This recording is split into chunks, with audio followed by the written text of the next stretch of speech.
Soc Elia García, alcaldessa de Benassal, i estem així per a parlar un poc la memòria històrica a Benassal, no? Els memorials que tenim o com treballem la memòria històrica des de l'Ajuntament de Benassal. Des de l'Ajuntament de Benassal estem en contacte constant en el grup de recuperació de la memòria històrica i anem treballant sobre els treballs que pròpiament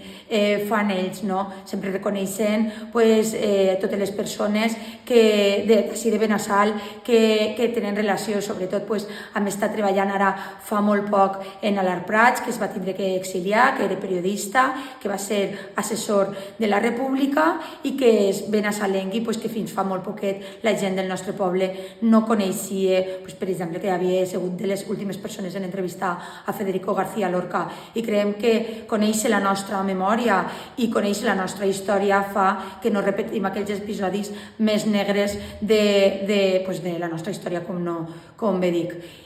A banda, també tenim reconeguda la figura de Carles Salvador i tenim també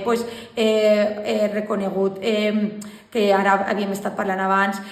també víctimes de l'Holocaust, que va haver un benassalenc que va estar als camps de concentració i que tampoc es coneixia fins fa molt poc. De la mateixa manera com els atacs dels avions Stuka, de la Legió Còndor, que així es va pensar que era un atac